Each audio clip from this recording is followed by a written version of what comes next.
Radio Libertaire 89.5, 14h, l'émission Bâton rompu avec Henri Laborie, 5e volet d'une série d'émissions qu'Henri Laborie a fait sur nos antennes. Et voilà, on termine aujourd'hui donc en parlant plus particulièrement de la colombe assassinée. Henri Laborie, merci d'être venu. Bon, vous savez très bien que j'ai beaucoup de plaisir à venir. Alors on va parler, dans votre livre, vous évoquez de l'agressivité, vous parlez de l'agressivité et de la violence.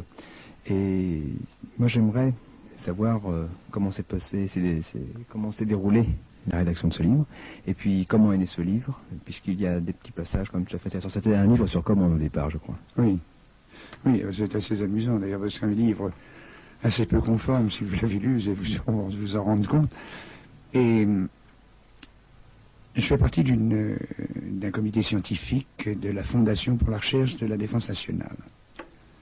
Et il y a 2 ans ou 3 ans maintenant, le président de ce comité, le général de Bordas, m'a dit on serait content, la Fondation serait contente si vous pouviez écrire un livre sur une question que vous connaissez bien, c'est l'agressivité.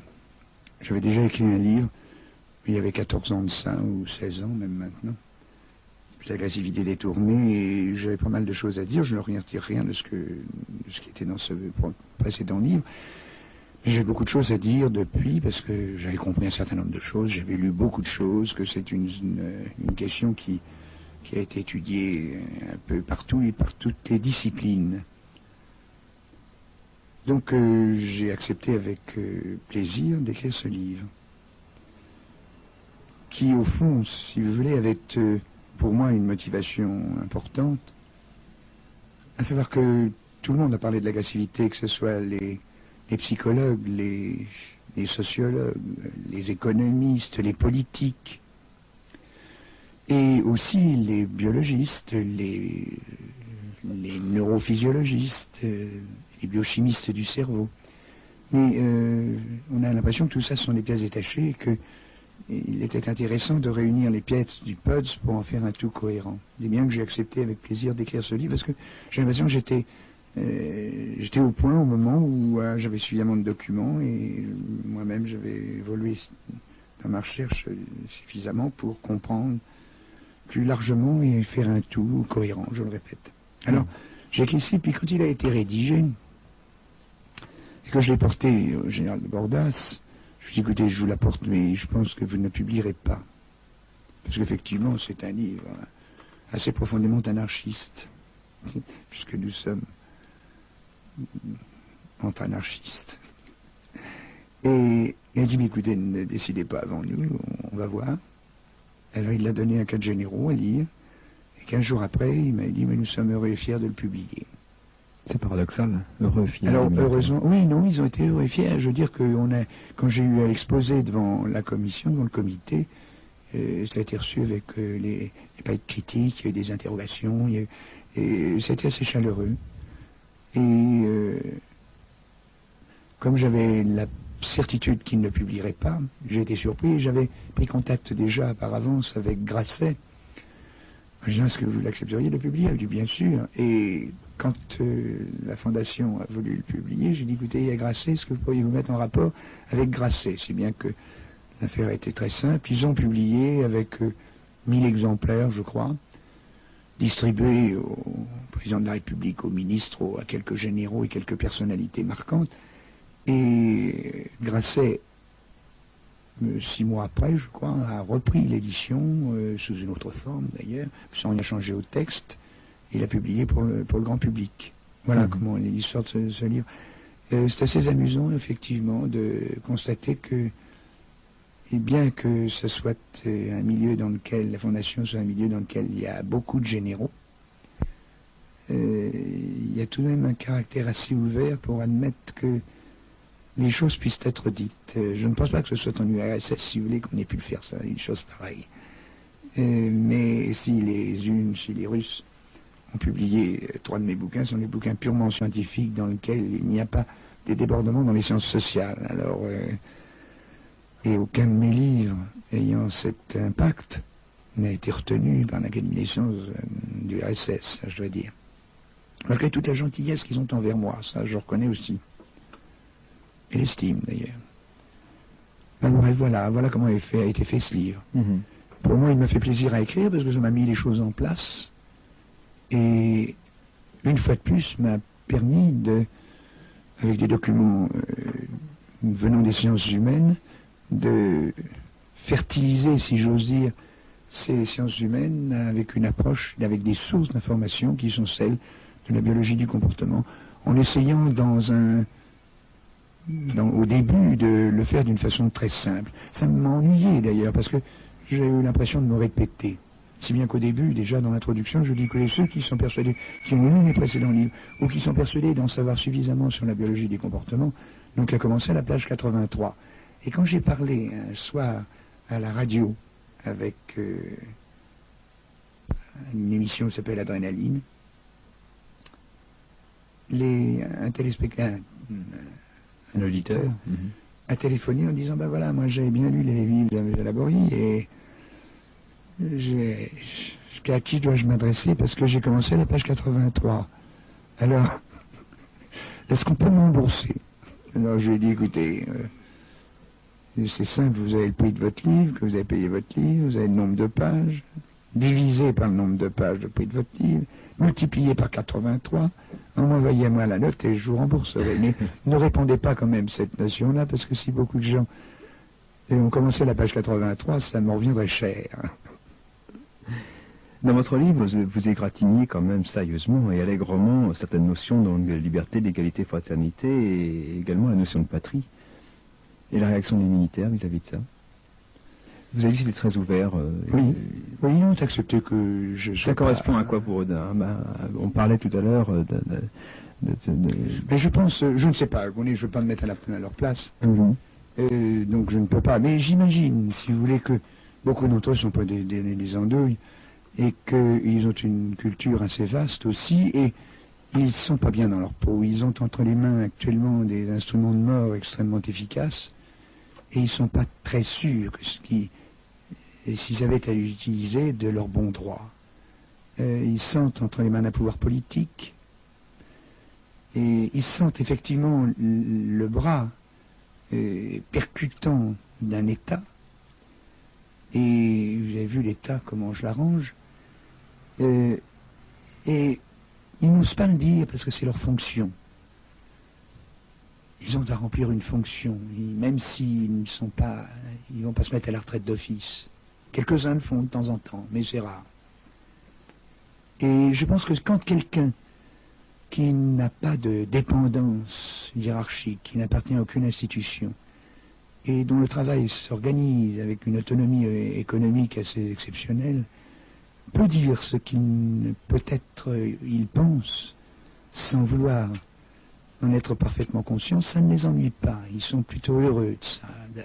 Puis ça montre en plus que, justement, la Fondation est assez ouverte pour admettre des opinions qui ne sont pas celles qui, d'habitude, sont exprimées dans ce milieu. J'aimerais qu'on aborde tout de suite dans le sujet l'agressivité. Alors l'agressivité résulte de l'apprentissage d'une société et ne résulte pas, donc l'agressivité n'est pas innée pour l'homme. C'est quand même assez important comme affirmation. Bah, écoutez, ça va en brèche des tas de... Et ça me semble assez simple à prouver, si vous voulez, en passant de l'animal d'ailleurs à l'homme. J'essaie, pour me faire comprendre, de donner une vue caricaturale. Un enfant qui vient de naître n'est pas agressif. Il le devient. Et il le devient à partir du moment où il apprend, tout s'apprend, où il apprend qu'il y a des objets qui sont nécessaires à son bien-être, à son bonheur, à son équilibre biologique finalement, et qu'un autre essaie de lui prendre. C'est-à-dire qu'il découvre, non pas l'instinct de propriété, mais qu'il apprend la notion de propriété. La notion de propriété ne vient que de la compétition. Alors, il y a 36 formes, bon, pas 36, mais il y en a une bonne dizaine d'agressivité, qui ne sont pas toutes les mêmes, qui n'ont pas les mêmes mécanismes centraux. Mais il y en a pour lesquels je me demande si on peut conserver encore le nom d'agressivité. Je parlais par exemple d'agressivité prédatrice.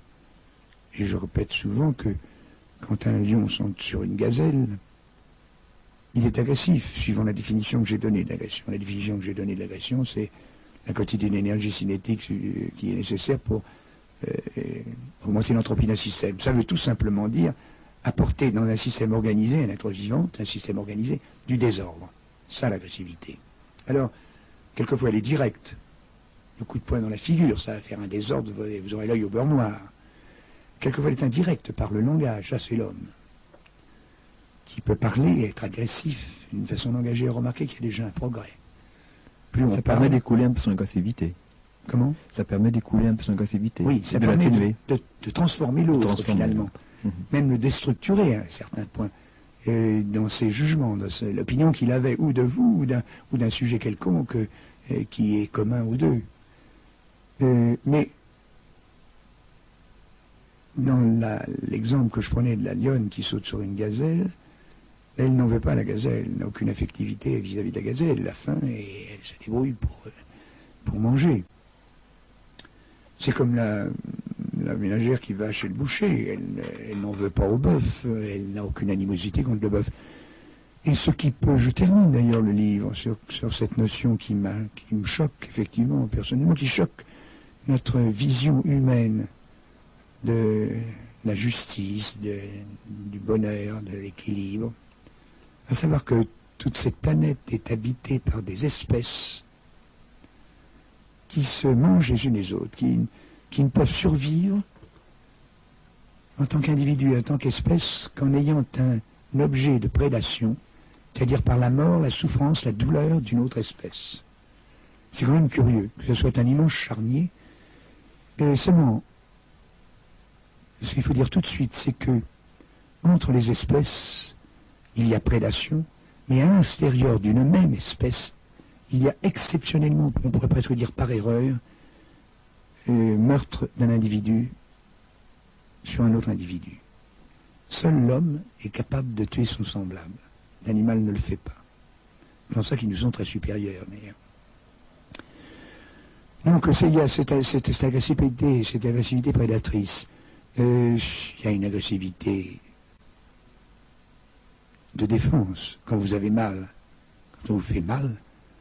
Et souvent, d'ailleurs, savoir où cette agressivité défensive n'est pas conjointe, complémentaire d'une agressivité qui, en fait, est la seule agressivité, à mon sens, l'agressivité de compétition.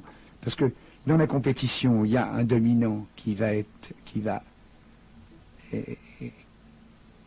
punir pour établir sa dominance. Il va être agressif vis-à-vis du dominé. Et l'agressivité défensive va naître de cette agressivité entre deux ou un individu. Donc, il est déjà très difficile de distinguer l'agressivité défensive de l'agressivité de compétition. En réalité, on peut, sur le plan nerveux central, je crois qu'on peut le faire. L'agressivité défensive vient en fait toujours d'un élément douloureux. Et l'animal devient agressif que quand on est une électrode dans certains faisceaux où il ressent une douleur. Alors que l'agressivité compétitive met en jeu une recherche du bien-être qui s'obtient dans ce cas-là par la dominance. Voilà. Si bien que chez l'homme en particulier, l'agressivité défensive est de plus en plus rare. Mais par contre, l'agressivité de compétition, elle existe entre les individus, entre les groupes sociaux, entre les États, entre les blocs d'États. C'est vraiment la compétition pour l'obtention, non pas pour l'obtention de la dominance, l'obtention de la dominance pour l'obtention des biens gratifiants. Que ce soit de l'acier, du mazout ou votre bagnole, votre génie-fille ou autre chose. Il est important, je pense, quand même, de séparer les besoins fondamentaux de l'homme et les besoins acquis, justement du fait d'une culture. Oui, les besoins fondamentaux font appel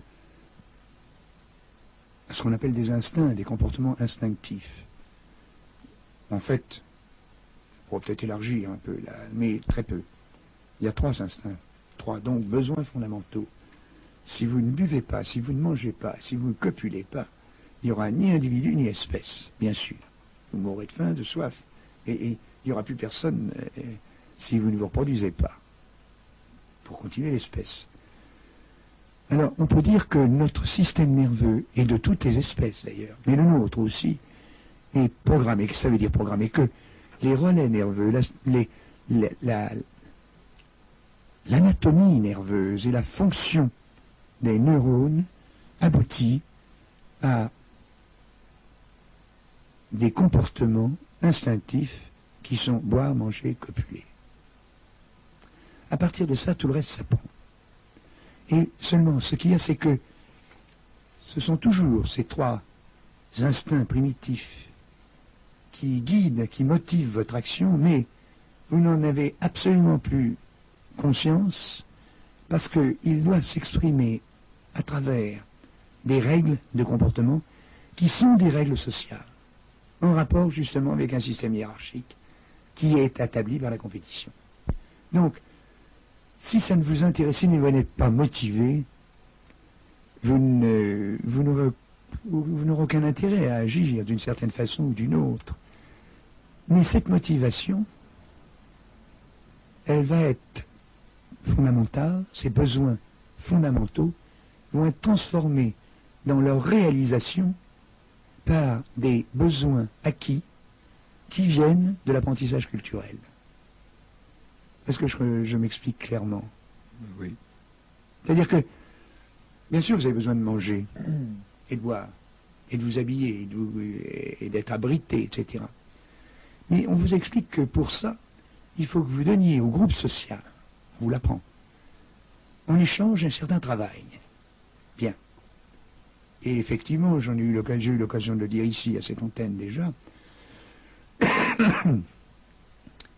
dès qu'un individu n'est plus seul, comme Robinson sur Sony, encore il y avait vendredi, dès qu'il établit des relations avec les autres, il a à fournir un travail supplémentaire, que j'appelle la plus-value, un travail supplémentaire qui est nécessaire au maintien des relations, de la structure qui existe, la structure relationnelle qui existe entre les individus d'un groupe social ou d'une société. Ça ne revient pas directement. Et c'est par l'intermédiaire de ce travail supplémentaire, et je l'ai pris comme exemple la cellule isolée, hépatique, dans le foie, etc. Bien. À partir du moment où il y a une structure hiérarchique qui s'établit, ces relations vont être des relations hiérarchiques qui vont s'institutionnaliser, c'est-à-dire qu'on écrira dans des lois la façon de se comporter en public, en société, et vos besoins ne pourront s'assouvir, vos besoins fondamentaux ne pourront s'assouvir qu'à travers l'apprentissage de la façon, du règlement de manœuvre qui doit vous permettre de l'assouvir pour que la structure hiérarchique de dominance soit conservée. Mais ça entraîne des conflits, ça. Comment? Ça entraîne des conflits à l'intérieur de l'individu qui a des besoins, qu'il a besoin justement de... Ah bah, c'est toute la pathologie. Toute la pathologie. Si on ne prend pas une certaine distance. Alors finalement, c'est pas la plus-value en elle-même. Elle est indispensable dans n'importe quel système social. Puisque, de même qu'une cellule isolée n'a qu'assurer son existence à elle-même, faut-il encore qu'elle fasse un travail pour aller à la recherche de sa nourriture. Quand elle existe en groupe, elle est avantagée par le groupe. Parce que le groupe lui permet de mieux se défendre contre un certain nombre d'obstacles qu'elle tourne autour d'elle. Elle participe à une vie de groupe. Mais elle doit fournir un travail supplémentaire pour que le groupe lui-même, qui est là, un niveau d'organisation supplémentaire, puisse survivre. Radio Libertaire 89.5, un numéro de téléphone 262 90 51. Henri Laborie, j'aimerais que l'on parle, pour mieux comprendre ce qui va suivre, des 3 étages du cerveau.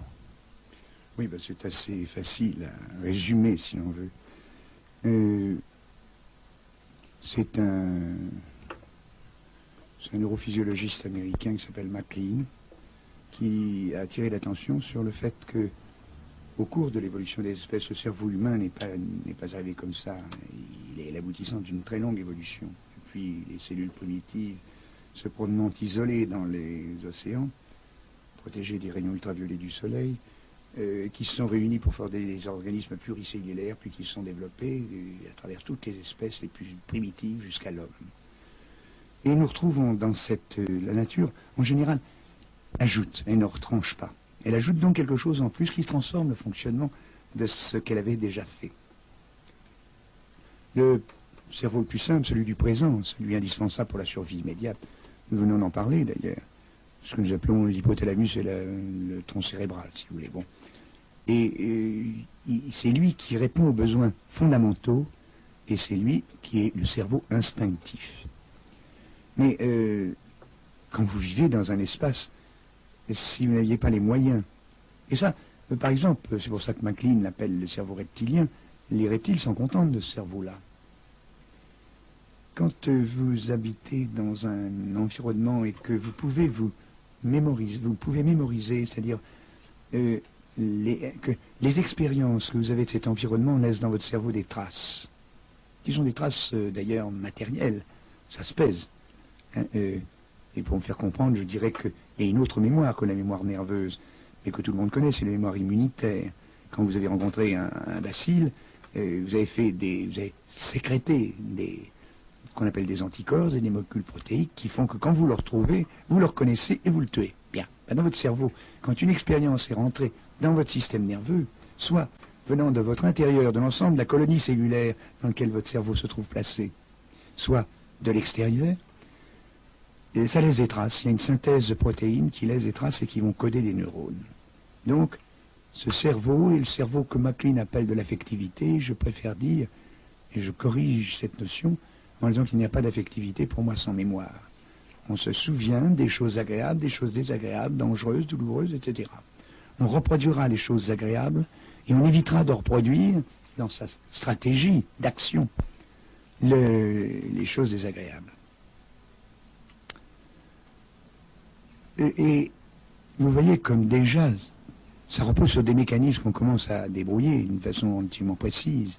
Tout ce que nous court par des mots, comme mémoire, déjà, mais affectivité, joie, bonheur, tristesse, colère, tout ça, ce sont des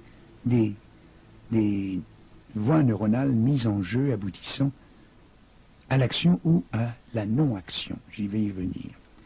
L'homme possède en plus, alors tous les mammifères possèdent ce cerveau de la mémoire, mais l'homme possède en plus, et les mammifères aussi d'ailleurs, mais lui particulièrement développé, l'homme, un cortex qu'on appelle associatif. À savoir que à ce niveau-là, il n'y a pas immédiatement réponse par une action, il y a traitement de l'information contenue dans les cerveaux précédents. Donc, ce cerveau va déboucher sur la création de structures, mais de mise en relation nouvelle, originale, qui n'existe pas dans l'environnement. C'est l'imaginaire. C'est l'imaginaire. Un enfant. Alors, il faut comprendre, je pense que c'est pas inintéressant de le dire, il faut comprendre qu'un enfant qui vient naître n'a même pas la notion d'objet.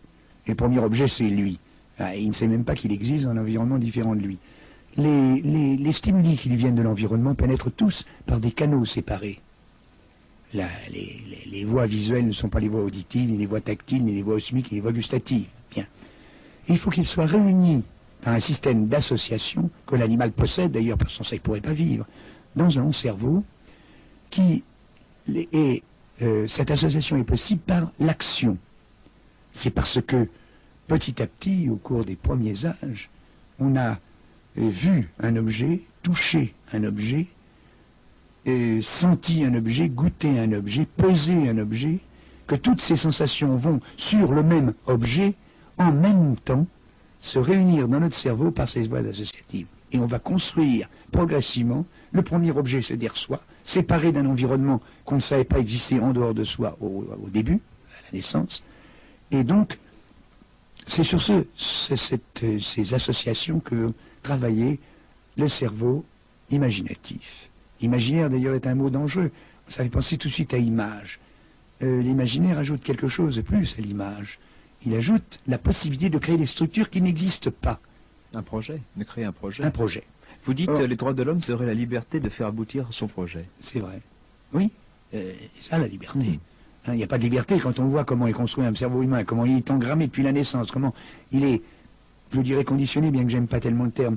Et on s'aperçoit qu'on se demande où est la liberté. La liberté vient du fait que, en présence d'un événement, vous êtes encore capable d'imaginer, si vous êtes motivé, donc pas libre, si vous avez une expérience suffisante, donc pas libre, parce que votre expérience, vous ne l'avez pas acquise librement, elle vous a été toujours imposée, vous êtes quand même capable à ce moment-là de trouver un moyen de fuite. On en a parlé ici même, l'éloge de la fuite, c'est ça. Bien. Alors, à partir de là, quand vous ne pouvez pas réaliser votre bien-être, être bien dans votre peau, parce que vous ne pouvez pas fuir, vous ne pouvez pas lutter, vous immobilisez, vous êtes en inhibition de l'action, et c'est à ce moment-là, j'ai aussi l'occasion de le dire ici, que toute la pathologie apparaît. Parce que dans cette attente en tension, il y a un bouleversement biologique profond qui se passe, qu'on commence à bien connaître, et en particulier pour me faire comprendre, il y a une libération par la cortico-surrénale, endocrine, enfin sécrétion interne qui s'ouvre au-dessus du rein, de ce qu'on appelle des glucocorticoïdes, enfin des hormones, comme la cortisone que tout le monde connaît. Et tout le monde sait bien aussi d'ailleurs que s'il a trouvé un médecin qui lui prescrit de la cortisone, pour des raisons très particulières d'ailleurs, en général, on ne peut pas dire en général, toujours il prescrira en même temps un antibiotique. Pourquoi? Lorsque la cortisone détruit le thymus et bloque le système immunitaire, et j'entre pas dans le détail, fort compliqué. S'il n'y a plus de système immunitaire, si vous rencontrez un microbe, vous ferez une infection. Tout le monde ne fait pas une infection avec le même microbe et la même quantité de microbes. Si vous êtes dans l'inhibition de l'action, votre système immunitaire étant bloqué, vous ferez une infection. C'est une cellule cancéreuse, nous en avons tous qui prennent naissance. Vous avez un système immunitaire efficace, vous ne ferez pas d'évolution cancéreuse. Mais en plus, cette hormone retient de l'eau et des sels, donc vous avez une quantité de liquide organique plus importante, en même temps qu'elle s'est libérée ce qu'on appelle la norépinéphrine, c'est-à-dire une substance qui fait un neuromédiateur du système nerveux sympathique qui fait contracter les vaisseaux, donc l'espace dans lequel la masse sanguine va être à l'étroit va provoquer une hypertension avec les hémorragies cérébrales, les infarctus viscéraux, l'infarctus cardiaque, etc. Bref, là je simplifie d'une façon extrêmement grossière pour faire comprendre qu'en inhibition de l'action, toute la pathologie apparaît. Alors quand est-on en inhibition de l'action? La chose le mécanisme le plus fréquent a été bien vu par Freud, qui ne l'a pas exprimé de la même façon, mais c'est la pulsion qui se trouve ne pas pouvoir être réalisée dans l'action, et je dois répéter une fois de plus qu'un système nerveux ça ne sert qu'à une chose, c'est à agir sur l'environnement, et dans cet environnement pour contrôler les caractéristiques de cet environnement au mieux de votre bien-être. C'est tout. Et quand l'homme n'arrive pas à contrôler cet environnement, quand il a des règles apprises, qui disent si tu fais ça, tu seras puni. Bon. Il a la mémoire de la punition qui peut l'attendre et il a la pulsion qui le pousse à agir. Là, il ne peut pas agir. Et à ce moment-là, il devient névrosé. Mais il y a d'autres façons. Quand il se trouve devant un événement qu'il n'a jamais rencontré, qui est imprévu, il ne sait pas le traiter. Il est en dehors de son expérience passée. Alors il est en ce que j'appelle en déficit informationnel. Il ne peut pas agir non plus. S'il agit d'une façon, il ne sait pas sûr que ça ne lui retombera pas sur la figure. Donc, il ne peut pas agir non plus. Il y a inversement, et ça c'est la vie journalière de l'homme contemporain, surtout dans les grandes cités, la masse d'informations qu'on ne peut pas classer. Quand vous avez trop d'informations, vous ne pouvez plus les mettre en ordre et vous ne pouvez pas agir non plus parce qu'il y en a trop. Alors évidemment, là, on retrouve l'intérêt des choses qui simplifient. En particulier, quand vous êtes par exemple psychanalyste conforme, tout comportement humain, vous lui trouverez une explication. Et vous pourrez agir par rapport à lui. Quand vous êtes marxiste dogmatique, pas de complication non plus, vous avez l'explication immédiate des problèmes qui vous est posé. Quand vous êtes chrétien intégriste, etc. Dès que vous avez une grille de décodage, toutes les informations qui sont en dehors de cette grille ne sont pas signifiantes pour vous. Elles n'ont pas d'impact. Elles passent à côté, elles glissent, vous ne les entendez pas. Bon. Et vous avez toujours un moyen de colmater finalement l'angoisse, parce que l'angoisse, c'est l'inhibition de l'action. L'inhibition de l'action débouche forcément sur l'angoisse, ce qu'on appelle l'angoisse, je ne peux pas rentrer dans le détail. L'angoisse, c'est un sentiment qu'on a, mais qui vient de phénomènes vasomoteurs et tonus musculaires qui sont commandés par cette inhibition de l'action. C'est pas autre chose, l'angoisse. Et l'angoisse de la mort? Alors, l'angoisse de la mort est justement une des angoisses qui est propre à l'homme. Avant d'arriver à cette angoisse de la mort, d'ailleurs, parce qu'elle couvre toutes les autres, je voudrais parler de la dernière angoisse, qui est propre à l'homme aussi. C'est ce qui fait que on ne peut pas créer une psychose chez l'animal, ou du moins on a des modèles de psychose qui sont très imparfaits, psychose amphétaminique chez le rat, bon. Parce que l'animal n'a pas un cerveau imaginant qui lui permette d'imaginer un scénario qui ne se passera peut-être jamais, mais qui pourrait et qu'il craint qu'il arrive. Alors, nous ne pouvons pas agir puisque ça n'est pas encore là, l'événement n'est pas là, mais il le craint, il est angoissé, il est en inhibition de l'action. Et l'angoisse de la mort, effectivement, j'y reviens maintenant pour vous répondre. L'homme est sans doute le seul animal qui sache qu'il doit mourir. C'est aussi le seul animal qui sache qu'il existe en tant qu'espèce. Les abeilles du Texas ne savent pas qu'il y en a en Périgord ou en Chine. Et l'homme sait qu'il y a des hommes sur toute la planète. Ce sont deux notions importantes, à mon sens, pour comprendre ce qu'est l'espèce humaine et l'individu humain. Et cette angoisse de la mort, c'est vraiment une angoisse contre laquelle vous êtes en pleine inhibition de l'action. Vous ne savez pas quand elle va arriver. Vous ne savez pas ce qu'il y a derrière. Vous ne savez pas si c'est douloureux. Vous êtes en plein déficit informationnel, mais vous êtes sûr d'une chose, c'est qu'elle arrivera. Et vous ne pouvez rien imaginer pour pouvoir la détourner. Donc c'est vraiment l'angoisse fondamentale de l'homme et de seul l'homme. Hein. Et je suis assez d'accord avec Einstein pour dire que cette angoisse cosmique, c'est celle qui fait les créateurs. Si on oblige les gens à mettre au boulot de dos, c'est sécurisant. Ils n'ont pas le temps de penser à leur mort. Et ils en oublient les vrais problèmes et le besoin de chaque homme de découvrir, comme les gens qui faisaient des peintures rupestres, de découvrir le sens de leur vie. Ils n'ont pas le temps. On les abreuve, même quand ils ont un peu de temps, on leur donne Guy Lux, etc. Enfin, on les abreuve de trucs qui leur détournent la pensée de ce qu'ils sont et ce qu'ils sont venus faire sur cette planète dans leur courte vie, ce qu'ils se sont venus faire les autres en même temps qu'eux, et comment les rapports entre eux et les autres s'établissent. Il ne faut surtout pas y penser à ça, c'est trop dangereux, ça risquerait de faire s'effondrer toutes les relations qui se sont instituées et qui se sont institutionnalisées dans un système de dominance. En parlant de la mort, justement, on peut remarquer que toutes les thérapeutiques, on disait ça hors micro, les idéologies, le militantisme, la religion, toute la religion, pour faire passer cette angoisse de la mort, on a inventé la vie après la mort. Ah oui, bien sûr. Ah. C'est bien pratique. C'est bien pratique. On a remarqué qu'on l'a inventé. Scientifiquement, vous pouvez dire non. Oui, bien sûr, scientifiquement, on peut pas dire non. Moi, j'en sais rien. Hein. Mais effectivement, je pense que qu'est-ce qui a été premier la foi ou l'angoisse, je pense que c'est l'angoisse.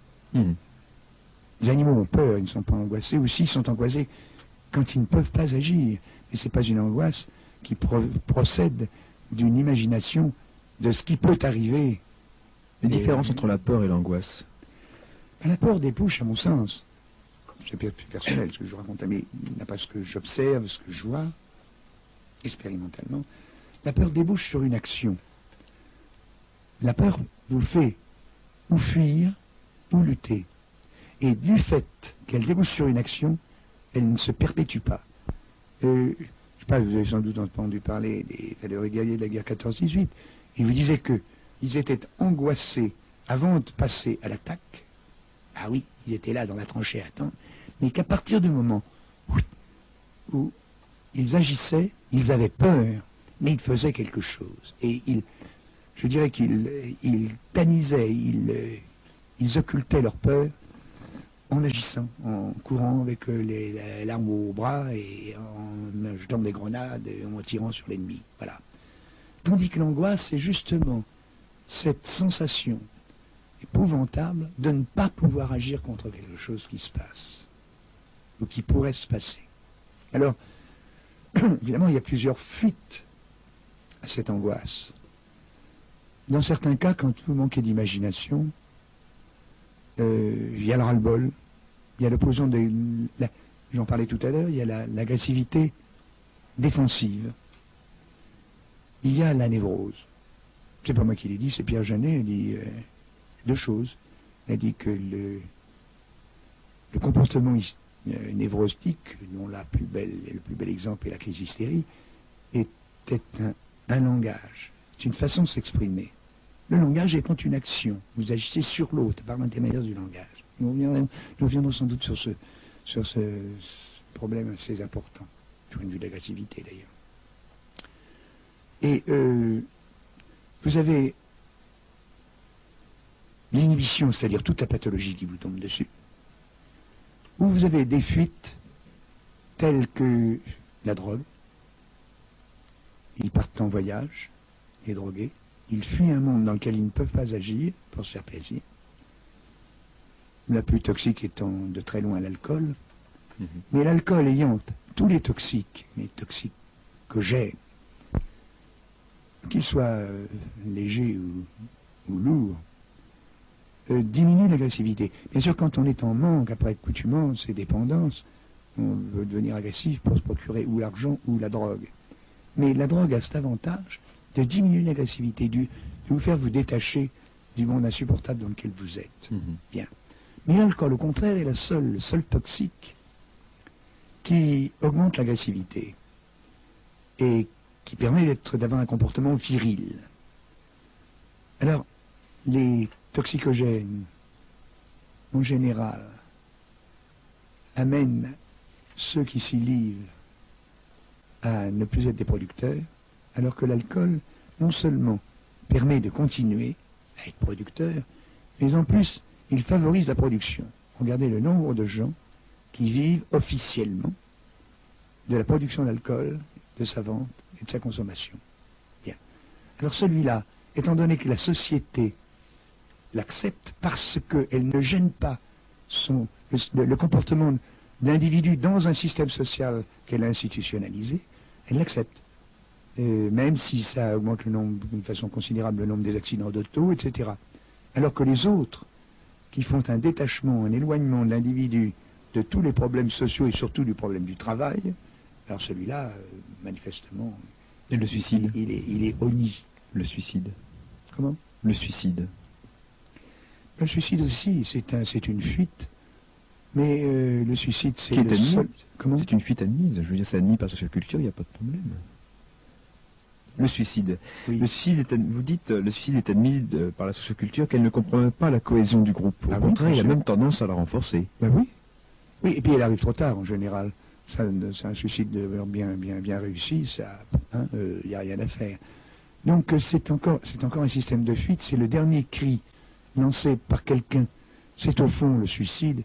C'est l'équivalent sur le plan social du groupe de... Alors comment... Je ne me souviens jamais du nom. Des actes pas de banditisme. De vandalisme? Non, non.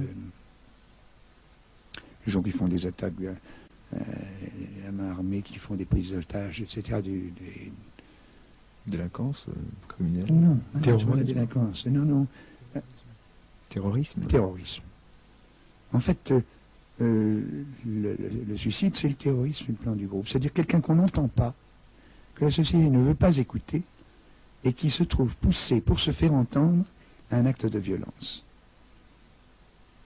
Alors, bien sûr, il y a aussi la folie, la fuite dans l'imaginaire, en se séparant de plus en plus de ses contemporains. Et on peut dire qu'un psychotique, on dit il est fou, il est démon, qu'on voit ce qu'il dit, il déraille. Mais parce que le langage qui est en général un moyen de communication entre les individus, n'est plus pour lui un moyen de communication. Chaque fois qu'il l'a utilisé, personne ne l'a compris et entendu. Et comme ce langage est basé sur ce qu'on appelle des signifiants, c'est-à-dire une relation à l'objet et au monde, cette relation a été impossible à exprimer, les signifiants se mélangent par l'imaginaire et créent quelque chose avec lequel le fou peut vivre et qui ne lui sert plus à communiquer. Alors, on dit qu'il régresse, bien sûr, il n'a plus de contact avec les autres, il fuit, et il est en inhibition de l'action. Mais il faut savoir tout de même qu'à partir de ce moment-là, il est dans un équilibre biologique. Pour y arriver, c'est très dur. Il est en perturbation biologique profonde. On a pratiquement tout dosé chez les schizophrènes. Mais quand il est vraiment dément, qu'il a établi sa folie, il ne fait plus de cancer ou beaucoup plus rarement que les gens normaux. Quand tout le personnel hospitalier est sur le flanc par une épidémie de grippe, ils se battent dans les couloirs en disant je suis Jeanne d'Arc ou Napoléon, et ils passent à travers. Et finalement, ils sont en bon équilibre biologique. Bien sûr, ils essaient de retrouver progressivement dans cette régression leur moi-tout originel dans lequel ils étaient heureux. Et à partir d'un certain moment, évidemment, ils font comme le nouveau-né, ils font caca dans leur culotte, pipi, etc. Bon, il faut entièrement les assumer comme on assume un nouveau-né. Parce qu'ils sont retournés progressivement vers ce moi individu qui est à l'origine de toute notre existence. Pour revenir à ce que vous disiez il y a quelques minutes, quand on parlait d'objets gratifiants, un auditeur nous précise que parmi ces objets gratifiants figure la femme. Alors, ça amène deux questions. Peut-on dire qu'il existe réellement des femmes libres, ou la femme n'est-elle qu'un objet soumis à la dominance et objet de concurrence entre mâles? Alors, je répondrai à ça qu'il n'y a pas plus de femmes libres que d'hommes libres. J'ai eu l'occasion déjà de m'expliquer sur la notion de liberté. Il y a simplement effectivement que depuis le début du néolithique, c'est-à-dire depuis que est apparue la notion de propriété, de territoire, l'homme a voulu éviter l'existence des bâtards qui auraient pu profiter de l'héritage et qu'il a eu un objet gratifiant qui est la femme. Mais la femme a un objet gratifiant qui est l'homme. Il ne faut pas croire que les femmes se laissent faire comme ça.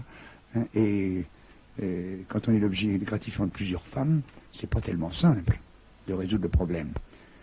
Donc, je pense qu'effectivement, culturellement, il y a une dominance de l'homme sur la femme, parce qu'il a progressivement été plus musclé, plus apte à aller à la chasse. On imagine difficilement au paléolithique une femme enceinte de 9 mois avec des ribambelles de marmot parce qu'il en mènerait 9 sur 10, ayant le temps et la force physique d'aller à la chasse avec l'homme. Donc c'est l'homme qui s'est chargé de ça. Elle restait au foyer, elle a trouvé l'agriculture et l'élevage, d'ailleurs sans doute, ce sont toujours des déesses, des céresses, et des déesses des moissons, etc. Parce qu'elle restait à la porte de la caverne, et puis elle s'est aperçue que les petits animaux, quand on les prenait, qu'on les nourrissait, devenaient des animaux domestiques, bien que ce soit au départ des animaux sauvages, et que d'autre part, quand on plantait des graines, ça poussait, qu'on pouvait utiliser ces graines pour manger. Donc, le roi Gourand a cette très belle expression qui veut dire long. Et il dit que la première dominance s'est établie par la dominance de l'homme sur la femme en disant très exactement à cette époque, parlant du paléolithique, qui allait à la chasse gagner sa place, sa classe, sa classe sociale. Vous savez, quand on dit on va à la chasse faire sa place, le roi Gourand dit qui allait à la chasse gagner sa classe. Effectivement, je pense que c'est comme ça que c'est arrivé. Il y a une chose très drôle, je vous ai lu très récemment, ces jours-ci. On a fait des découvertes au Kenya, comme toujours, et on s'aperçoit que les femmes de l'époque étaient pratiquement aussi grandes que les hommes. Et que c'est secondairement qu'il semble que la taille de la femme, enfin ça c'est encore à vérifier. Bon. Moi ce que j'ai à répondre, c'est que je pense que là aussi c'est une question d'apprentissage et de culture, et il suffirait d'établir de nouveaux rapports pour que la dominance de l'homme sur la femme et la dominance de la femme sur l'homme, qu'il ne faudra tout de même oublier, et qui n'a pas les mêmes instruments, si j'ose dire, mais qui est quand même extrêmement grande, du fait même de l'objet gratifiant qu'est la femme pour l'homme. Donc c'est un objet gratifiant quand c'est un être vivant. Il a un sacré pouvoir sur celui qui le gratifie. Et donc il y a des relations assez suspectes qui s'établissent, mais qu'il ne faut pas ignorer. Sinon l'auditeur continue et demande pourquoi est-ce toujours l'homme qui doit prendre la femme. Cela va-t-il durer encore longtemps? Et pourquoi semble-t-il admis que le besoin sexuel de la femme est moins impérieux que celui de l'homme? Je crois que c'est encore très culturel. Je pense que les femmes parce que c'est pas évident du tout, je pense. Sont aussi libidineuses. Et donc, quand je parle de libidineuse, c'est partir de libido, de recherche de l'objet gratifiant, justement, sexuel ou pas, que l'homme. Et on lui a appris que, au cours des âges, qu'elle avait à tenir une place particulière. Et effectivement, c'est strictement culturel. Et ça peut très bien s'inverser assez rapidement. D'ailleurs, nous le voyons même sous nos yeux, des rapports entre les sexes qui sont en train de se transformer. Également ceux qui ont conscience... Oui, attendez, je voudrais quand même ajouter une chose, là. Oui. C'est un homme ou une femme qui pose cette question. C'est un homme, je crois. Oui, de toute façon, il faudrait tout de même pas que les femmes, qui ont biologiquement, ne sont pas les hommes, sans ça, il n'y aurait pas de reproduction, donc qu'elles soient différentes, entrent dans le système établi par l'homme de la compétition. Radio Libertaire 89.5, l'émission Bâton rompu avec comme invité Henri Laborie. Et le thème de l'émission, c'est la colombe assassinée, la violence et l'agressivité dans la société. J'ai eu l'occasion, je le répète ici, mais ça fait un incident diplomatique. Quelque temps au Québec, Montréal, je faisais une conférence publique. Il y avait tous les journalistes qui étaient là. Et ayant développé, il y a une femme qui m'a dit quel est ton rapport, j'en suis toi, quel est ton rapport avec la femme, etc. Bon, alors j'ai développé ce que je crois être vrai d'ailleurs, enfin ce que les derniers travaux ont pu montrer, en particulier depuis une dizaine d'années, sur les deux hémisphères, la fonction des deux hémisphères, en disant que la femme était mieux douée que l'homme, finalement, douée. Qu'elle savait culturellement, elle avait été amenée à mieux faire fonctionner son cerveau que l'homme.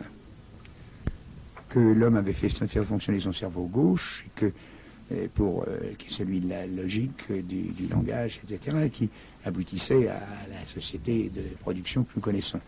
Tandis que la femme savait mieux utiliser son cerveau droit, qui était celle de l'occupation de l'espace, de la synthèse et de la globalité, la prise en charge globale de l'environnement. Et j'ai terminé mon discours en disant d'ailleurs, ce qu'il faudrait tout de même pas, c'est que les femmes maintenant entrent dans le même système que les hommes dans la compétition, de la compétition hiérarchique pour la recherche de la dominance, dans un système institutionnalisé. Et pour me faire comprendre, je dirais que Madame Thatcher, qui tout de même fait la guerre des Malouines, etc., si elle ne porte pas de mini-jupe, c'est parce qu'on lui virait les couilles.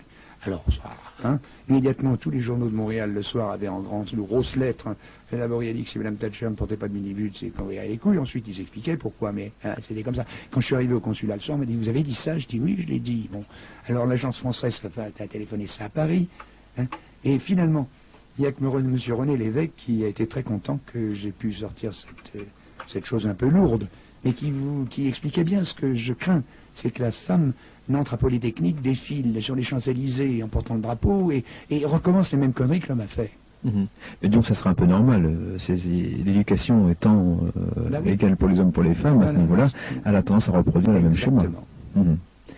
Une autre question d'un auditeur, quelle est la position de Henri Laborie par rapport à la sociobiologie de Wilson? Alors il faut d'abord que vous me fassiez un petit rappel qui est Wilson et en quoi consistent ces travaux. Wilson est un biologiste qui a de solides bases de génétique et qui, découvrant que les gènes étaient à l'origine de quoi? Ça code pour des enzymes, des protéines. Mais que, effectivement, ces gènes font que nous savons reconnaître et programment un individu, un type, et ça nous permet de reconnaître un éléphant d'un chimpanzé ou d'un homme. C'est génétiquement programmé. Et ils sont passés dans un bond superbe et généreux de cette programmation ce qu'on appelle le phénotype, c'est-à-dire l'apparence générale d'un individu d'une certaine espèce, au comportement, c'est-à-dire au programme, à la programmation génétique du comportement, ce qui est quelque chose d'absolument étonnant comme erreur de jugement. Pour me faire comprendre, j'essaie toujours de trouver des moyens simples pour me faire comprendre. Un comportement, il y a voler, par exemple. Bien.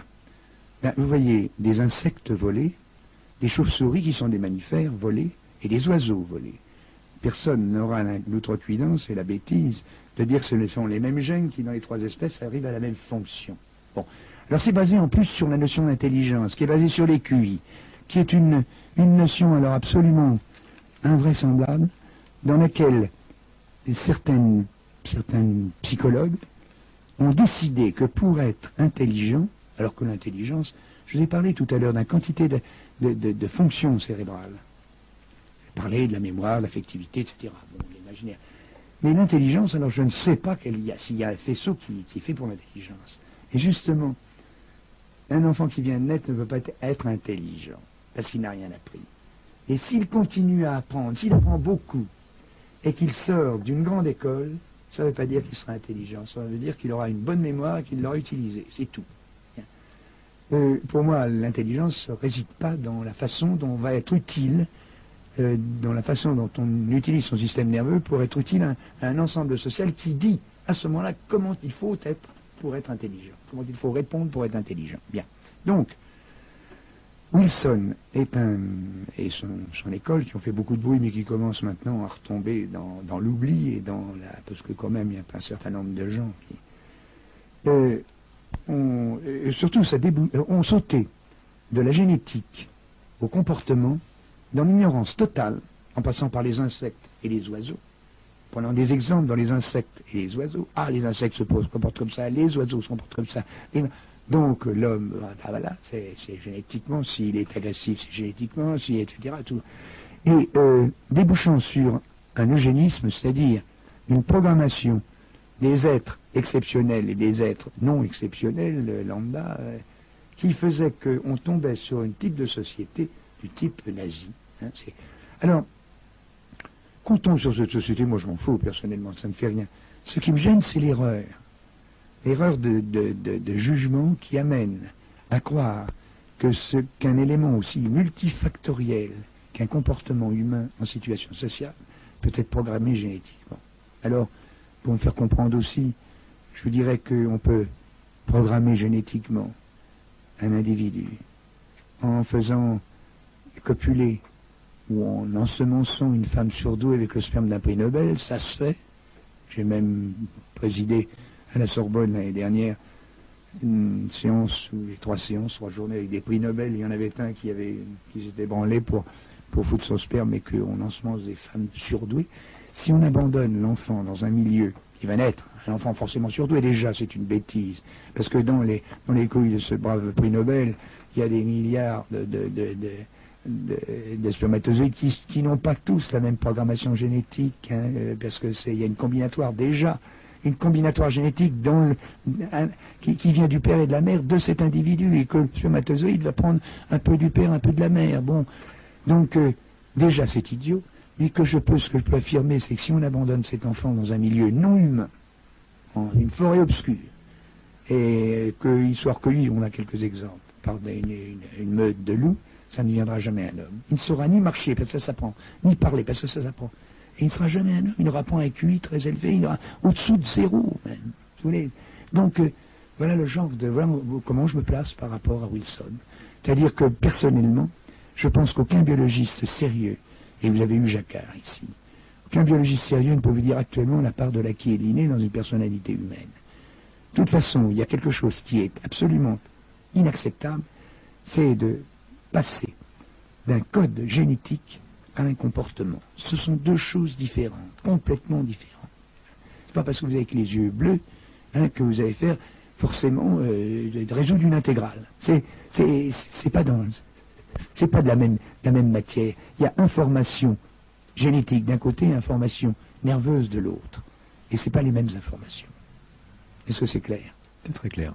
Alors on va peut-être revenir sur l'agressivité, sur la violence, oui. C'est même un peu le but du livre. Alors, justement, une question d'auditrice va permettre de revenir sur ce sujet. Une auditrice, elle, semble sceptique sur le caractère non inné de l'agressivité. Elle prétend que chez les animaux également s'opère une hiérarchie au sein même de mêmes espèces. Alors là, j'arrête. Avant d'aller plus loin, je vous dirai la suite de... D'accord. J'ai déjà dit tout à l'heure, je le répète pour qu'on m'entende bien une fois pour toutes, que jamais dans cette agressivité qui est la recherche de la dominance, il n'y a meurtre de l'autre. Ni par groupe d'une même espèce, il y a combat et jamais meurtre. Bien, l'homme est le seul, parce qu'il parle, d'ailleurs nous viendrons sur le langage tout à l'heure, c'est parce qu'il parle, à mon sens, qu'il a ce que Freud a appelé un instinct de mort. Bon, qui n'existe pas, il y a un instinct de vie. Enfin, l'instinct de mort, c'est le langage chez l'homme, parce que c'est avec le langage qu'on tue. Bien. Or, qu'il y ait compétition dans les espèces animales, c'est vrai, mais l'agressivité, tant qu'elle est de compétition, si elle n'aboutit pas au meurtre des individus, de l'individu, d'un autre individu, ou des groupes, par masse, comme on le voit actuellement, ça se tue partout. Bien. Je ne dirais pas que je l'admets, mais en moins, elle constitue une société hiérarchique. Je suis contre. Je crois qu'on peut faire autre chose, justement parce que nous ne sommes pas des animaux. Ce qui m'énerve, c'est de faire rappel aux animaux, et j'ai déjà dit ici même, il y a quelques jours, quelques semaines, que les chiens font l'amour dans la rue, hein, sans complexe. Je ne vois pas que nous puissions le faire. Parce qu'à ce moment-là, on dit que nous le rabaisserions si nous le faisions. Rabaisserions le rang de l'animal. Mais dans d'autres moments, quand on a besoin de cette agressivité pour défendre son propre comportement, alors on dit c'est naturel puisque l'animal le fait aussi. L'animal a une agressivité, c'est vrai, une agressivité compétitive, comme l'homme. Mais puisque l'homme sait pourquoi il l'a, il pourrait peut-être faire mieux que l'animal, et même cette agressivité-là la supprimer. Voilà ce que je veux dire. D'accord. La base de cette agressivité, c'est quand même la propriété. J'ai expliqué pourquoi il y avait un apprentissage de la propriété. Mais j'ai aussi dit qu'il y a quelques années, une douzaine d'années, j'avais été nommé rapporteur d'une association mondiale de psychiatrie, qui était son congrès à Tahiti. Et le sujet du congrès était les maladies mentales dans le Pacifique Sud en rapport avec l'urbanisation, l'industrialisation et le tourisme. Alors on m'a payé un voyage d'1 mois et demi dans les principales îles du Pacifique Sud. Je veux dire que ça a été pour moi une révélation, de tout point de vue. Et j'ai rencontré des gens, il faut y aller vite parce que c'est en train de disparaître. Nous avons justement introduit notre socioculture. Trouver des gens qui n'avaient pas d'instinct de propriété, ça a été leur malheur.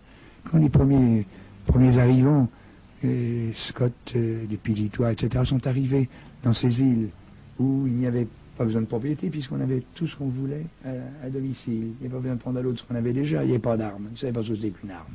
Bon.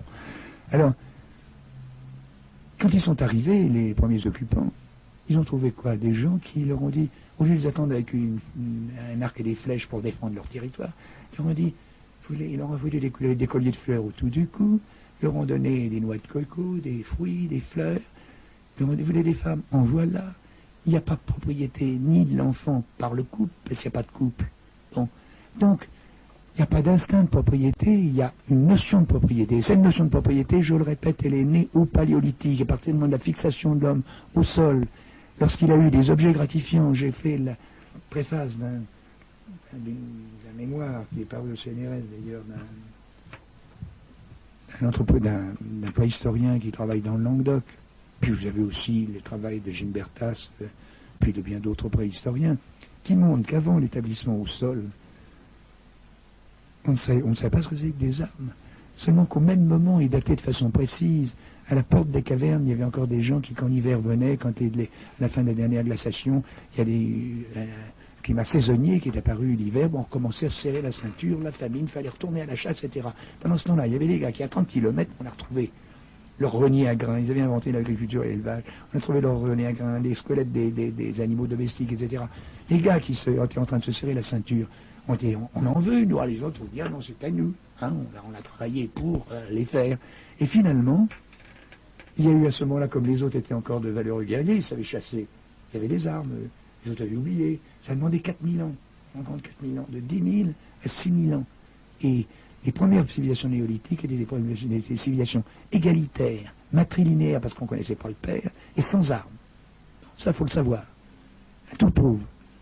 Alors, à partir évidemment du moment où le guerrier impose sa dominance avec ses soldats, ses guerriers, que l'individu se fixe au sol, qu'il y a spécialisation, l'un faisant des socs de charrues, des charrues, ou l'autre faisant des maisons, l'autre faisant, etc. Chacun faisant partie d'un groupe, un nouveau niveau d'organisation qui est le groupe social.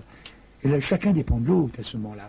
Et si il y a non-égalité, égalité. Encore, il faudra revenir sur cette notion d'égalité. J'en parle tout de suite parce que c'est trop absurde. C'est trop absurde. Pensez que nous parlons actuellement encore au XXe siècle d'égalité, alors que nous sommes dans un système de compétition et que tout est fait pour qu'il y ait un système inégalitaire. Qu'est-ce qu'on demande à l'enfant? D'être le premier en classe, d'être sortir d'une grande école plutôt que d'une école technique.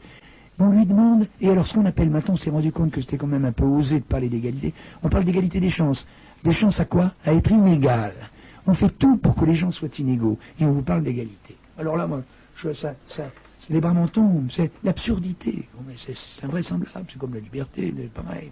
Mais ça permet de justifier un système. Comment? Ça permet de justifier un système. On dit que vous êtes tous égaux au départ, et puis bon, c'est ceux qui les meilleurs. Ça entretient le système, bien sûr.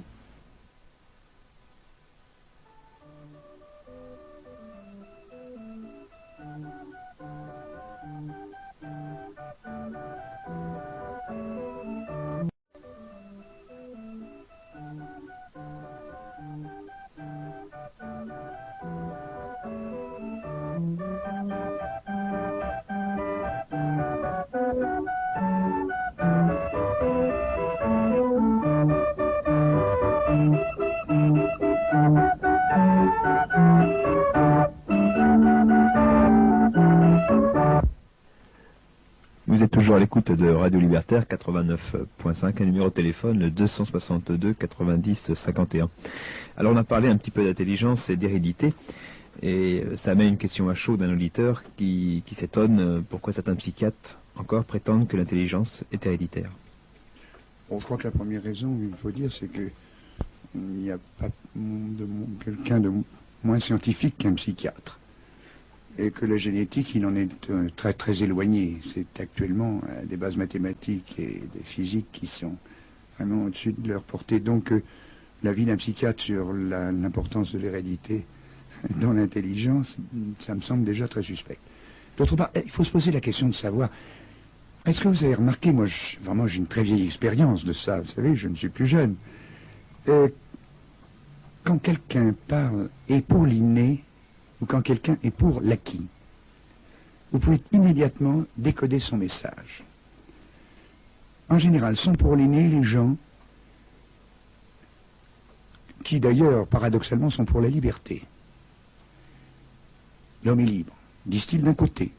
Mais tout ce qu'il est, il ne peut rien y faire. C'est obligé. Hein, c'est écrit dans ses gènes. Bon, il est né avec ça. Et en général, ça veut dire, si moi je suis un type exceptionnel, monsieur, si j'ai acquis cette reconnaissance de la société, c'est parce que vous ne pouvez rien, c'est parce que j'étais doué. J'avais, de façon innée, génétique, ce qu'il fallait pour être un dominant. Bon. C'est le rôle un peu de la promotion.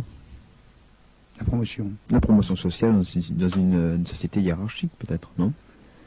Non, c'est la récompense, plutôt la promotion. promotion. Non, mais c'est une récompense. Il est pour l'inné parce que ce sont ces choses contre lesquelles on ne peut rien. Donc, finalement, s'il est grand, beau, superbe et généreux, il n'y a rien à y faire, c'est comme ça. On reconnaît ses mérites et il va s'élever dans l'échelle sociale.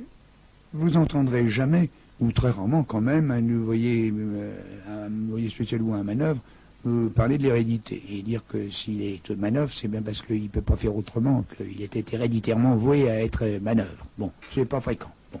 Ou alors il faut vraiment qu'on l'ait automatisé à le penser à grand coup sur le crâne, d'idées toutes faites, etc. Inversement, quand les gens sont pour l'acquis, remarquez que souvent ce sont ce qu'on peut appeler par exemple l'intellectuel de gauche, auquel j'appartiens, si vous voulez. Encore qu'intellectuel, je vous ai dit que je ne savais pas ce que c'était qu'intelligence, alors je ne me classerai pas comme intellectuel. Mais qui considère qu'il est grand, beau, superbe et généreux, comme je le disais tout à l'heure, mais qu'on n'a quand même pas suffisamment reconnu ses mérites. La société dans laquelle il est ne se met pas à genoux devant lui. Bon, elle ne lui a pas donné la promotion sociale qu'il attendait. Alors la seule façon de faire, c'est de détruire cette société et de la remplacer par une autre, celle qui lui permettrait d'être reconnu comme un être exceptionnel. Donc à ce moment-là, c'est la société qui est en cause et c'est pas l'inné. Et je pense que c'est aussi simple que ça, vous savez, ça va plus loin. Alors, pourquoi laisse-t-on dire, mais pourquoi les mass médias? Pourquoi laisse-t-on parler certains hommes qui ne sont peut-être pas les plus aptes à parler? De l'autre côté, on laisse parler Jacquard, et Jacquard quand même est un scientifique, lui, bon. Il est polytechnicien en plus, alors vous vous rendez compte. Il est biologiste ensuite. Et, bon, voilà. Et Jacquard bien démontre ces petites notions de gratification par l'image idéale qu'on se fait de moi, d'une façon montrant que la génétique des populations a mis un peu d'ordre dans tout ça. Ben, on laisse parler aussi. Donc finalement, si on écoute les psychiatres qui, à la télévision ou à la radio, parlent pour l'inné, et qu'on est impressionné par eux, c'est que soi-même, on a besoin, pour se sécuriser, pas être angoissé, de croire que les choses sont données avec la rencontre d'un spermatozoïde doué, avec une ovule douée, dans une trompe d'une petite bourgeoise. Voyons quoi, il n'y a plus rien à faire, hein, je suis l'homme que vous voyez. Bon. Ces personnes qui entendent peuvent aussi avoir un avis critique, et si elles n'ont pas d'avis critique, possible qu'elles aillent chercher la critique ailleurs. Juste avant la petite pause musicale, on commençait à parler de la propriété, et la propriété amène une autre notion qu'on développe, le territoire entre autres, et après la patrie. Oui, alors, oui. La notion de territoire, effectivement, je l'ai touché un mot tout à l'heure, c'est l'espace dans lequel vous trouvez des objets gratifiants. Bien. Vous ne défendriez pas un territoire s'il était vide, et quand un autre veut s'emparer des objets qui sont là, qui vous gratifient, et qu'il y a compétition, etc. Nous ne revenons pas sur ce qu'on a dit tout à l'heure. Son patrie, c'est autre chose, je pense. Effectivement, un groupe social se trouve dans un espace que j'appellerais géoclimatique, pour me faire comprendre. Il est, bien sûr, il suffit de regarder, historiquement, et actuellement encore, dans le présent, les marins ne sont pas des montagnards et les hommes des plaines ne sont pas ceux du bocage. Il y a un espace géoclimatique qui va conditionner non seulement, je dirais presque la biologie des hommes. Par exemple, il y a des gens qui travaillent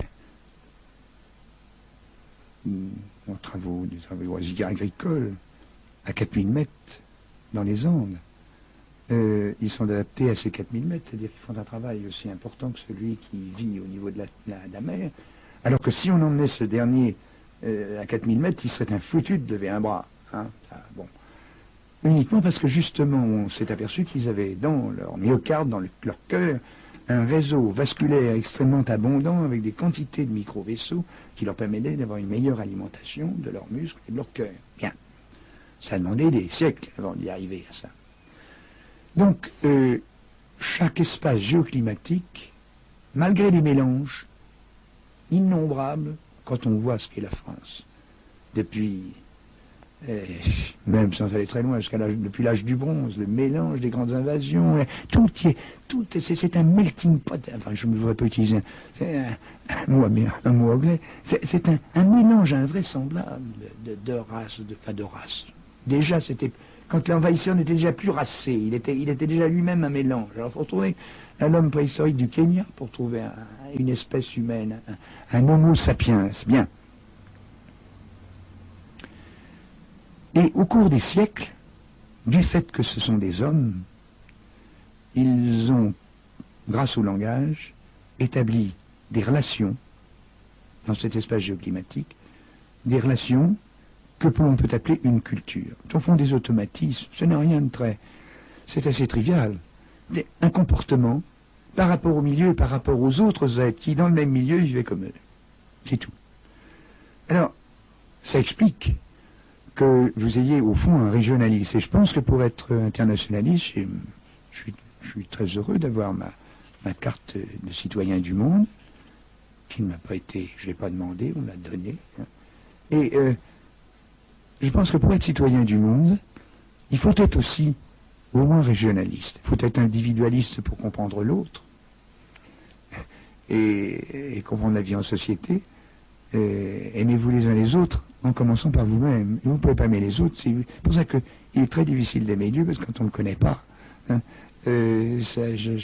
j'admire ceux, ou alors on fait Dieu à l'image de soi-même. Mais alors ça, bon, oui, c'est ce qui arrive assez souvent. Mais donc dans cet espace géoclimatique qui recueille, je dirais, des hommes qui, au cours des siècles, ont établi une langue, une culture, un comportement, l'État veut de façon coercitive et par la force, établir des lois valables pour tous, dans un hexagone par exemple. Et je dis souvent que quand même, vous savez, on s'en souvient encore, nous en Vendée, je suis vendéen.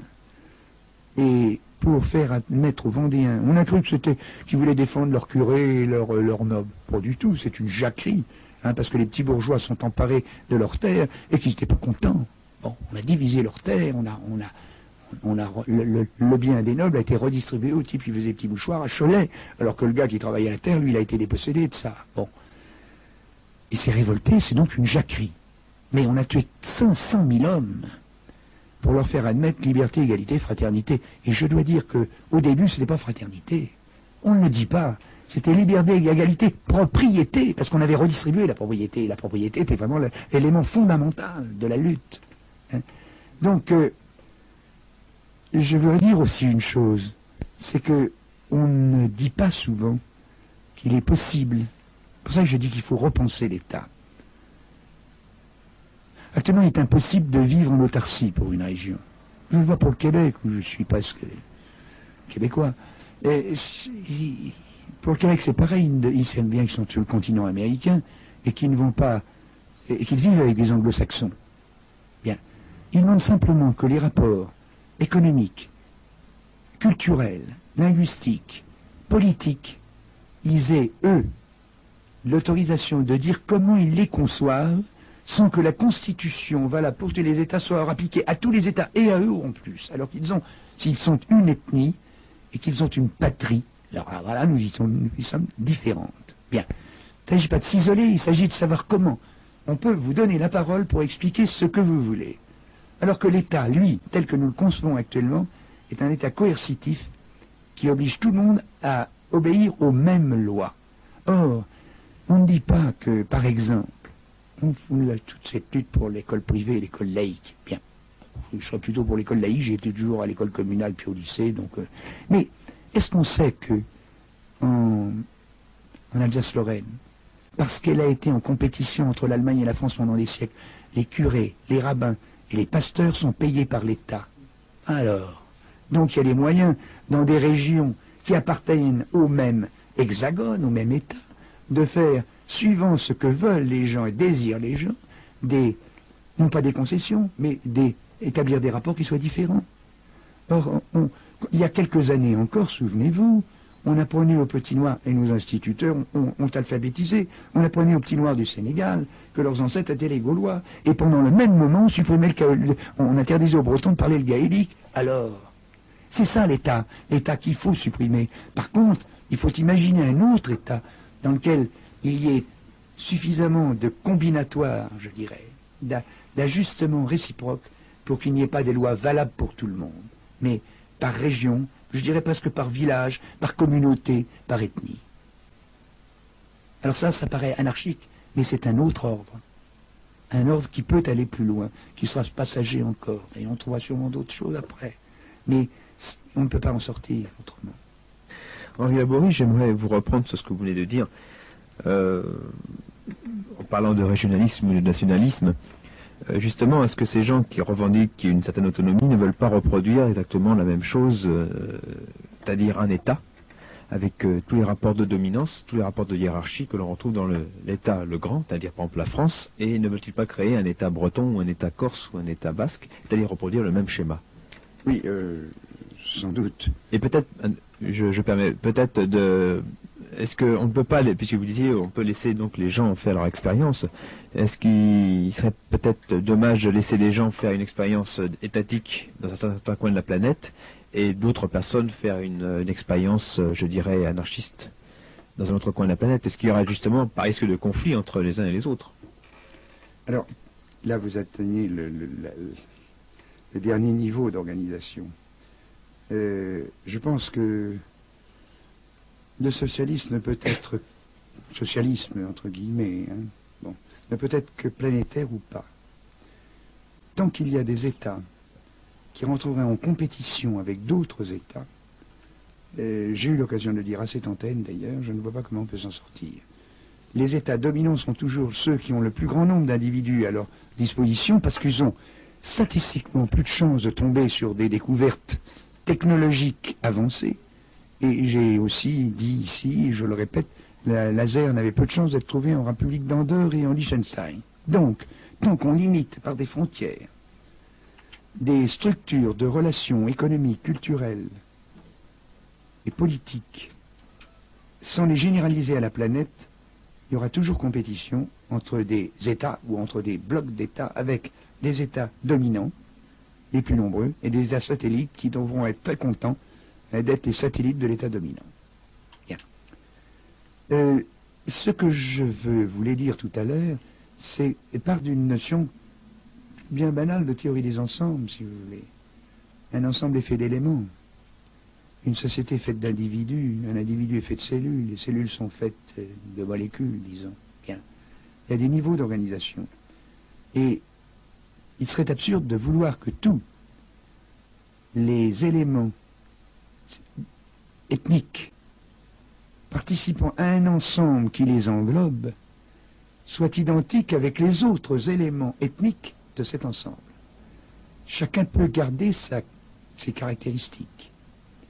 Et au bout, au niveau de la planète, vous aurez un ensemble cohérent de diversité. On ne fera jamais pousser de bananes chez les Inuits et on ne fera pas d'huile de phoque à Dakar.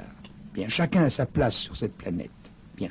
Mais, à partir du moment où un groupe humain prétend que s'il fait des armes, c'est de sa propriété, et que s'il fait des marchandises, c'est sa propriété, et que c'est pas celle de l'ensemble des hommes de cette planète, à ce moment-là, c'est là où ça marche plus. Et où on limite ça à des frontières. Bien. Alors ce qui peut être imaginé aussi, en tant que biologiste des comportements, je le prévois, supposer qu'on fasse un État planétaire. Et vous aurez encore là-dedans des essais de recherche de dominance, parce qu'il y aura des gens qui vont s'élever dans une hiérarchie. Alors là, il y aura encore une étape, ce serait déjà un progrès, remarquez, ne serait-ce que l'Europe, qui serait à égalité dans les grands blocs compétitifs actuels. Déjà, ce serait un progrès lent, mais je pense que cette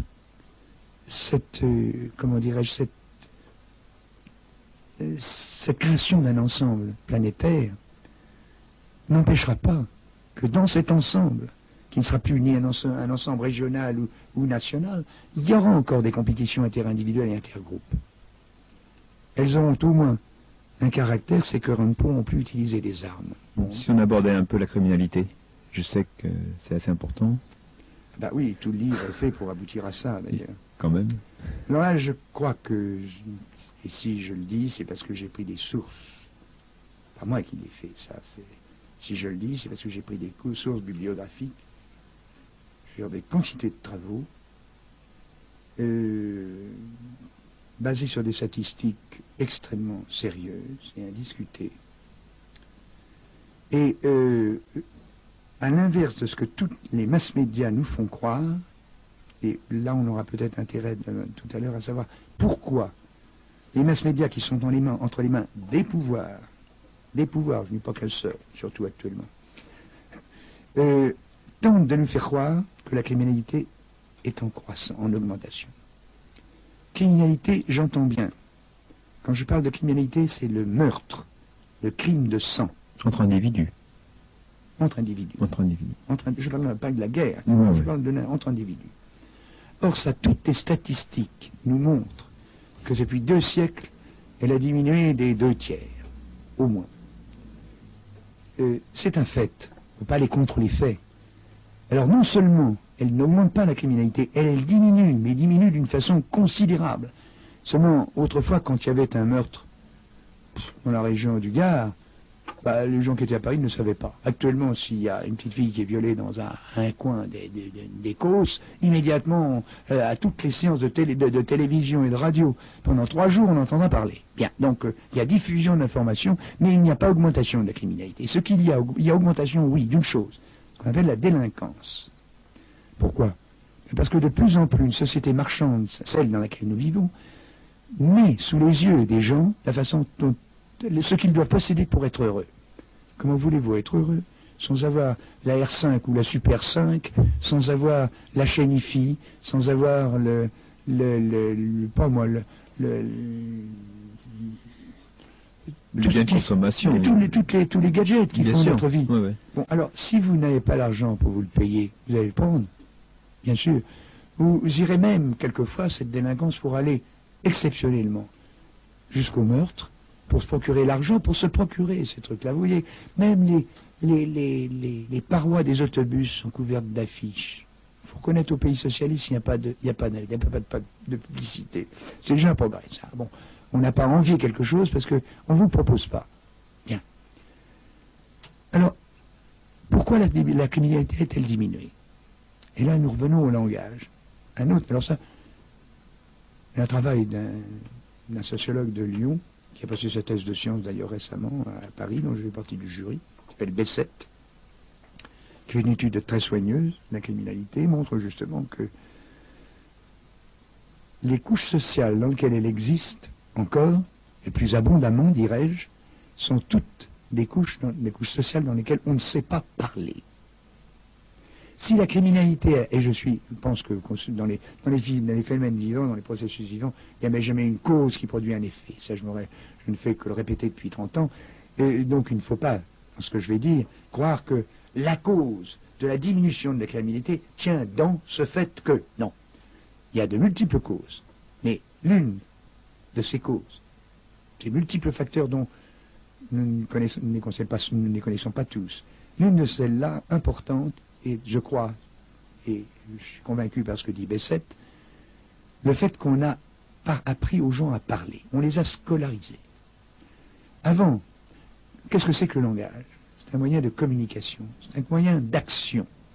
On parle et on agit sur le cerveau de l'autre, en transformant le cerveau de l'autre, bien sûr, à votre avantage. Bien. Donc tant qu'on parle, on ne se tue pas. Et plus on parle, moins on se tue. Il suffit de voir, même au milieu et à la fin du siècle dernier, les luttes ouvrières se terminaient souvent par des morts. Vous me direz que hier encore, on a tué des syndicalistes. D'accord. Enfin, on le sait, alors qu'il y a quelques années, ça se passait par centaines ou par milliers sans qu'on sache. Bon. Et pourquoi? Oui, parce que les luttes syndicales, au vent de se casser la gueule avec le patronat ou la bourgeoisie, le prolétariat parle. On lui a appris à parler.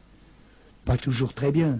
Je suis entendre M. Krasuki, c'est pas un orateur très doué. Mais il parle, il peut s'exprimer, dire son opinion. Donc, le langage est un moyen très efficace d'action qui permet de diminuer la criminalité, c'est-à-dire l'agressivité interindividuelle et même intergroupe. Maintenant, ce même langage a aussi un gros défaut, c'est qu'il fournit des alibis, non plus aux individus, parce que l'avocat, si on prend les avocats, c'est qu'ils savent mieux parler que l'individu qui est le criminel. Ce n'est pas aux individus qu'il fournit un alibi, ce langage, c'est aux États, qui a toujours une bonne conscience avec un discours logique pour expliquer pourquoi l'allemand, le Bosch, ou le Krouille, ou le Viet, ou le Bicot, etc., c'est l'objet à rejeter, la différence, et qu'il n'est même plus un homme, il n'a même plus le rôle d'homme, il faut le tuer. Et justement, le racisme n'est que ça. Écoutez Le Pen actuellement, il a un discours logique qui convaincra des quantités de gens alors qu'il est absurde, ce discours. Enfin, n'entrons pas dans des discours politiques. Il est absurde, et cependant il a un discours logique qui va convaincre des quantités de gens. Alors, à la fois le langage, qui n'est qu'un moyen d'agir, est un moyen de diminuer la criminalité et d'augmenter celle des États, parce que alors celle-là, tant que l'efficacité des armes augmente, elle augmente aussi. On tue sur toute la terre, chez Pinochet, en Afghanistan, partout, on tue, et toujours avec la bonne raison logique étatique qui dit on a raison. Si la violence interindividuelle diminue, la violence entre États augmente, Henri Laborie. C'est pas en disant elle a toujours existé, ça va continuer, on la fera pas disparaître, qu'on la fera disparaître. Hein, bon. Or, il faut avouer quand même que quand on voit les cérémonies du 11 novembre, j'y regarde toujours avec beaucoup d'attendrissement, je pense qu'1 600 000 hommes sont morts. Pourquoi? On est copains comme cochons maintenant avec les Allemands. C'est vraiment notre grand allié. On se crache dans la bouche, on s'échange des marchandises, etc. Et on a fait tuer 600 000 hommes. Peut-être que c'était obligatoire, je veux bien, mais enfin, j'ai l'impression qu'on aurait pu s'en passer quand même pour arriver à ce point où nous en sommes. Bon. La dominance s'établit entre les États par une technologie avancée, des armes plus évoluées, et à partir d'une énergie et d'une matière première que vous allez voler ailleurs, je dis bien voler, puisque nous sommes entre États. Si c'est pas chez vous, il faut bien que vous la preniez ailleurs. Donc on la vole, on ne la paie même pas. Henri Laborie, j'aimerais revenir sur le terrorisme. D'ailleurs, je crois avoir eu l'occasion de le dire ici, je fais partie des non-violents. Alors, terroriste ou pas terroriste, toute violence me semble ridicule et inefficace en plus. C'est ça, bien. On en parlait hors antenne, une efficacité de... Je crois que c'est inefficace. Ce que je voulais dire simplement, c'est qu'entre deux types de violence, non pas que je les excuse plus l'une que l'autre, il y en a une que je comprends mieux que l'autre. C'est au niveau de la compréhension, c'est Voilà. vrai. Je suis tout à fait d'accord avec vous. Alors maintenant, effectivement, il y a les terrorismes d'État, si vous voulez. Et comme vous le disiez, là, certains États font du terrorisme pour déstabiliser d'autres États ou d'autres blocs d'États. C'est pas ce type de terrorisme-là, moi, qui me... Et ce terrorisme-là va retomber. C'est déjà des gens qu'on n'entend pas. Les Palestiniens, on ne les entendait pas. Hein. Bon. Et la seule façon qu'ils ont eu de se faire entendre, c'est le terrorisme. Bien. Et puis il y a d'autres terrorismes qui sont un terrorisme de déstabilisation d'une structure sociale, qui sont des anarchistes violents, si vous voulez. Et je pense que ça, c'est... Je les comprends. Mais c'est pas payant, c'est pas rentable. Les gens devant angoissés parce qu'ils ne savent pas comment agir, contre-agir là-dessus, hein, vont se rejeter les bras ouverts dans les bras ouverts de l'État, et avec sa police et son armée. Donc ils vont s'aliéner un peu plus, hein, par trouille du terrorisme, ça, d'accord. Mais d'autre part, ce qu'il faut dire aussi, c'est que oui, enfin, la violence est inefficace et qu'un acte humain, pour moi, n'est valable, et presque, je dirais, quotidiennement, journellement, n'est valable quand il est, comment dirais-je, quand il a pour finalité, non pas l'individu que nous sommes, non pas seulement, non pas le groupe auquel nous appartenons, la classe à laquelle nous appartenons, le pays auquel nous appartenons, mais si à chaque fois que nous agissons dans la vie, nous disons est-ce que ce geste, est-ce que cette action est valable pour l'humanité tout entière. Si nous avons des doutes, c'est que le geste n'est pas valable. Tout jugement, toute pensée qui n'est pas planétaire est pour moi rétrécie au niveau d'un sous-groupe humain, donc une réduction, une falsification de ce qu'on peut appeler l'humanisme. Et Dieu sait si on parle d'humanisme. Combien d'humanismes contemporains sont des humanistes planétaires? Il y en a très peu. Ils sont pour une morale, la leur, pour une religion, la leur, pour une tolérance, la leur, pas celle des autres. Et finalement, le monde qu'ils préconisent est un monde fait pour eux, mais pas fait par la planète, pour l'humanité. Henri Laborie, pour conclure, j'ai un auditeur qui m'a envoyé une lettre avec une question à vous poser. Voilà, cet auditeur me propose de vous demander de développer ce que vous dites dans la dernière page de La Colombe assassinée et dans votre série de Pourquoi. Et plus précisément, le livre donne un espoir, même faible, de faire disparaître la violence intraspécifique de l'homme. Mais y a-t-il espoir de réduire ou d'expliquer la violence interspécifique, ou bien celle-ci constitue-t-elle une fatalité absolue? C'est bien pour ça que je vous remercie, cet auditeur. Il fait venir les larmes aux yeux, parce que effectivement, c'est la chose la plus dramatique. Je termine en disant la dernière phrase du livre, c'est univers de mon cœur, et que ça veut dire univers de mon cœur, c'est que j'aime bien vivre dans cet univers, mais l'univers de mon cœur, tu m'exaspères, parce que je ne comprends pas effectivement comment, je l'ai déjà dit d'ailleurs au cours de cette émission, comment cette planète est un immense charnier où la survie d'une espèce, des individus d'une espèce, ne peut se faire que par la mort, la douleur et la souffrance d'une autre espèce.